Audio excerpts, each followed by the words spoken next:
My name is Kaylee, and this is my mentor, Lisa. Kaylee and I have had many discussions about writing familial experiences and about the different layers of knowing and understanding which young people experience in the context of their relationships with their parents. Today we're going to read two different pieces: Kaylee's short story, Family Portrait, in its entirety, and an excerpt from my favorite song, a longer story that I wrote.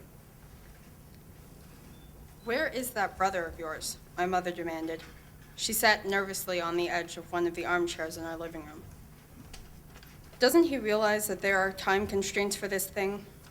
She shook her head in disapproval.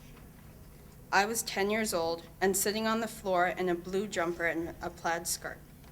The jumper was itchy and uncomfortable, but I was afraid to take it off and make my mother even crazier, so I sat silently with my sketchbook in my lap. I was trying to draw a landscape, like the ones we had done in class, but it wasn't coming out quite right.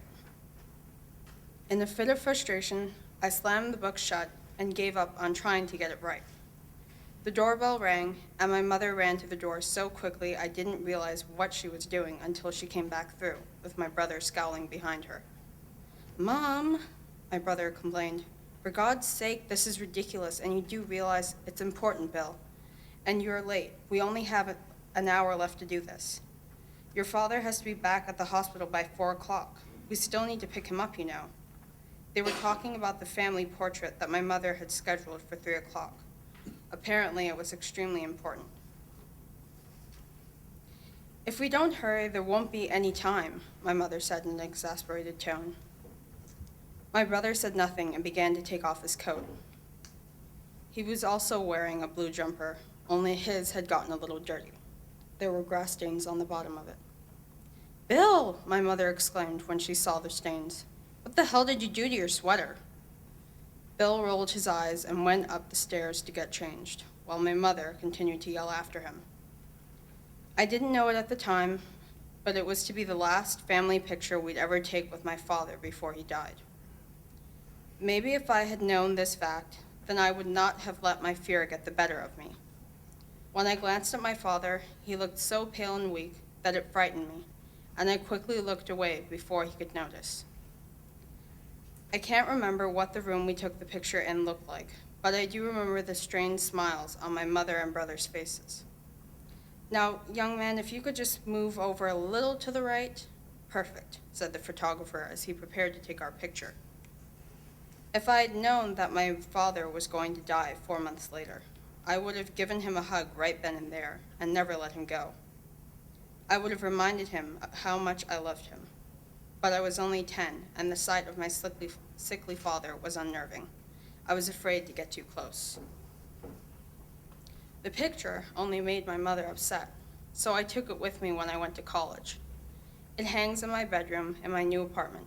Every morning when I wake up, I say, "Good morning, Dad." Before 9th grade, I didn't know how to get the right clothes. I didn't know that a person like me could buy the things I wanted. I thought you had to be famous or at least have a car. But then my family went on a weekend trip to Indiana, and there was a store in the mall there that sold shirts made of fine mesh and earrings with silver blades slicing down to the shoulder. My mother bought me one of each because she saw the way I looked at the blue-haired girl behind the counter with a ring through her septum. In the car, I touched the mesh and the earring, then my crunchy pants. Everything I had was outclassed by my new things. When we got back home, I took my mother's credit card out of her wallet. I wrote the number down on a little piece of paper and folded it inside a transparent ring box. For the next 2 months, I bought whatever I wanted online from the store in Indiana. I told my parents I knew a way to pay cash on delivery and had everything sent to the post office. I got a baby pink vinyl corset, bright blue fake snakeskin pants, patent leather shoes with a pilgrim buckle and a square heel, a fake leather jacket trimmed in cheap faux fur that I insisted on wearing as my winter coat. My mother and I fought about that coat all through the winter of 9th grade. "It's not warm enough," she said, blocking the front door with her body.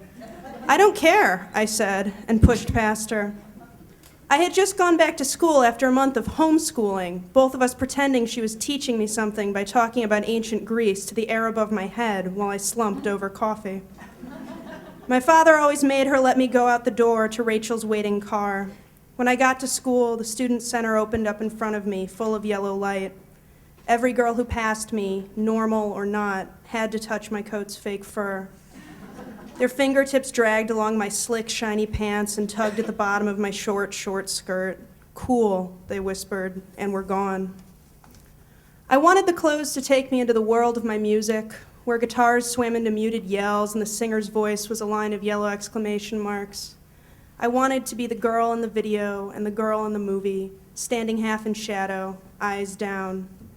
One day, Mike Basta ran his hands around the faux fur at my wrists and throat and sang, "I like your coat, I like your coat," over and over. His hand touched my neck, but it wasn't what I wanted.